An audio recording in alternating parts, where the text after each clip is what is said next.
It's the same longing. The longing is to expand. How much expansion will settle you for good? Can you tell me you're in the space business? How much expansion? Suppose we send Sunita to the next galaxy, will you be finished? No. So we want to expand limitlessly, but we are approaching it in a very constipated manner. There is no limit how much we want to expand. Right now we're thinking moon, Mars like this. But suppose somebody comes up with the technology, you can go to galaxy Z, you'll be gone there. If I shoot a bullet, will it kill somebody or it'll just bounce out? I think it will just keep going. It'll go through? Oh, I think it will go through. I don't know. Those 10% who do little more than 1%, suddenly they look like such graceful beings. Just from tomorrow morning, you want to do it from tomorrow morning? If you conduct this consciously for 5 minutes, by tomorrow morning people will bow down to you without knowing why they're doing it.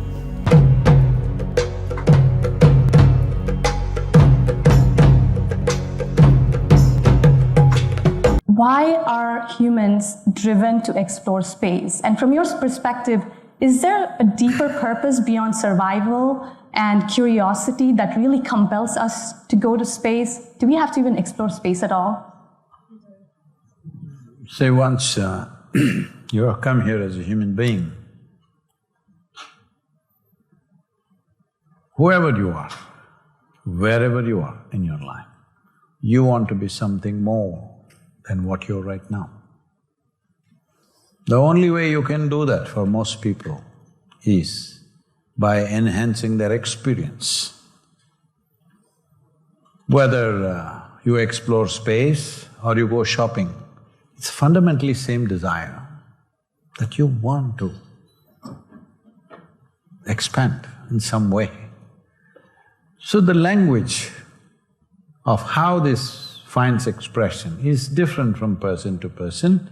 If you know only money, you will think more money.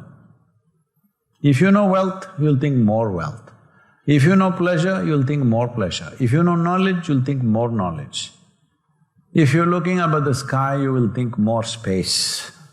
But the longing is, you want to be something more. You cannot stop this. So many very pacifist, philosophical and religious teachings, they have tried to stop it, saying you must be content with what God has given you. But they have not been able to stop one single human being from dreaming and desiring. Hello? Not one. They have not been successful even in the minutest percentage.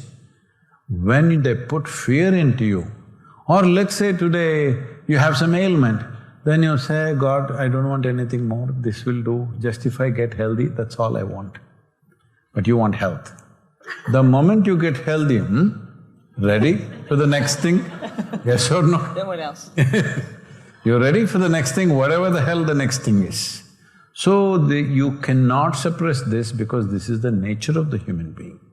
The evolutionary part of it, if you want to look at it that way, is this possibility became alive in the life on this planet. So all other creatures are happy with their boundaries. They create their boundaries, they live with their boundaries. Only if you infringe on their boundaries, they get brrr. Local dog, you know. You don't see that anymore because they've all become like this, you know. There are no more dogs left in America as far as I can see. At least you don't see them, they may be somewhere. Otherwise, if you see in India and all, street dogs are there. If somebody enters into their territory, they'll go. Okay? So that instinct, you see the dogs at least peeing all over the place, they're not because of a urinary problem, because they're fixing their boundary. Territory is very important for all creatures, they're designed like this. It's only after our cerebral cortex opened up, when we are in danger, we want territory, we want to build walls. When everything is fine, we want to expand. Every individual human being. This is not just about one Genghis Khan or Alexander the Great. They've found massive expression, but others are shopping, they're turning houses into warehouses. I'm sorry, on the side, okay, I can. That's great. That's great.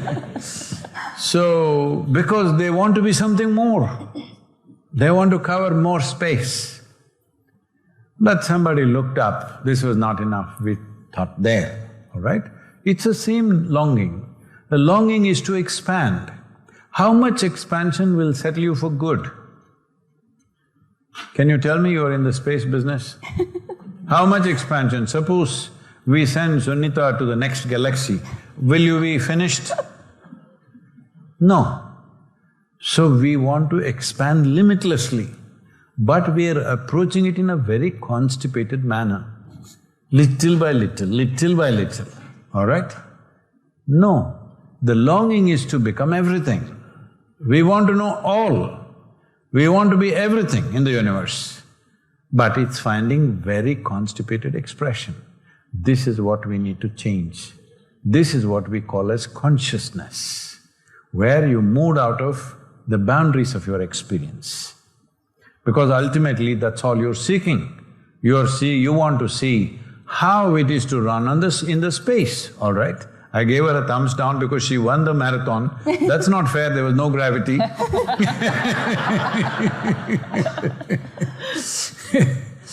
So, essentially, we want to expand.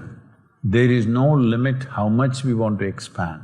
Right now we are thinking Moon, Mars like this, but suppose somebody comes up with the technology, you can go to Galaxy Z, you'll be gone there. Yes or no? So the longing is for limitless expansion. Exploration is a very small expansion. So we must start looking at this in a different way, that we're exploring so many things. Even in this world, we're still exploring many things about our own nature, about things, about solutions for the problems we have. We're exploring. We must look at it that way. Just this childhood desire of wanting to go somewhere, so I am going, that's not the important thing. We're going there to see how it works, how can we make life better, this should be the thing. And when we talk about how can we make life better, if you just take one slice of life in human history, let's take 20th century. Well, we are all products of 20th century. Fortunately, we were in spaces and also at times when these things didn't happen. But if you look at 20th century, many scientific and technological developments happened, that's a different matter. But the most major events are World War I, World War II, Vietnam, Korea, this one, that one. Why is this happening? Because we've made this planet into like a birthday cake and we're cutting it into pieces. This is my cake, this is my piece, that's your piece. I want to have a bite of her piece. Problem. I think because at one point at the developmental stage of this space explorations, United States and Russia work together, US and India have worked together, Europe has worked together.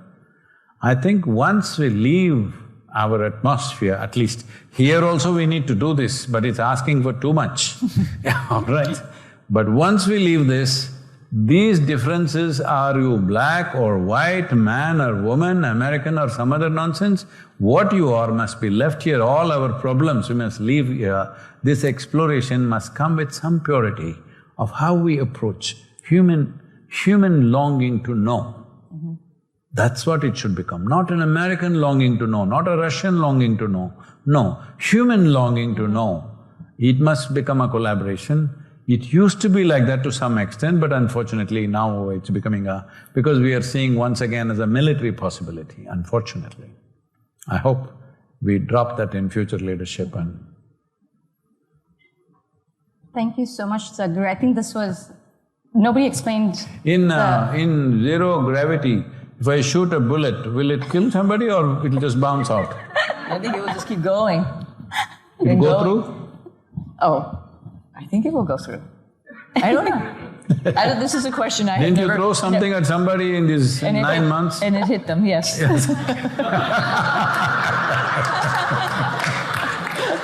When we refer to higher dimension, what exactly it is? From evolutionary point of view, human beings are the most sophisticated species. What is it exactly after that? On this planet. Don't think you are the most sophisticated being on this planet. So, what exactly it means from this reference point of view as a human being, higher dimension after this? Is it something in some other planet, or is it some energy form? What exactly is it? And are there any levels of higher dimension? Because the evolution is progressing. So if we say higher dimension, are there more levels to it? In your experience of life, do you find all human beings at the same level of evolution? I'm asking you, without prejudice. With all due respect to every human being, do you find every human being at the same level of evolution? Nobody has a tail though, that they've passed. But there are many who look more complete with a tail or horns. A whole lot of them would look more complete with a horn growing out of their head because they're always… Yes or no? You drive on the street and see. In this country it's better, though the traffic is such a mess. Though driving in India is probably the most challenging thing. But I see in other countries, the drivers driving their dream cars are on the edge. Smallest thing, they're in a rage. Actually, that is not so much here, at least in South India. In North India, we know road rages. In South, it's not like that. We crash into each other, we sit down and discuss, and maybe we'll settle our son's wedding or daughter's wedding right there. We believe this is our fate, we crashed together. We met with a bang. You don't see much rage on southern Indian roads, but in North India it happens. But in other countries I see the rage is so much. Though traffic is far more disciplined, very rarely anybody gets into your way. Here every moment somebody is getting in your way. Everybody is, trying to earn that 7 years imprisonment by attempting… They're all testing their horoscope. Their astrologer has told them you will live to 80 years, so they're testing it today, whether it's true or not. It's a whole lot of things happening. So, in spite of all this horoscope testing, you don't find much rage. So, people who are in such a state of rage, if you gave them claws and horns, it would be more suitable, isn't it, for their state of mind and emotion. They actually want to claw somebody, but they don't have the claws. The evolutionary process should be one day they'll get the claws.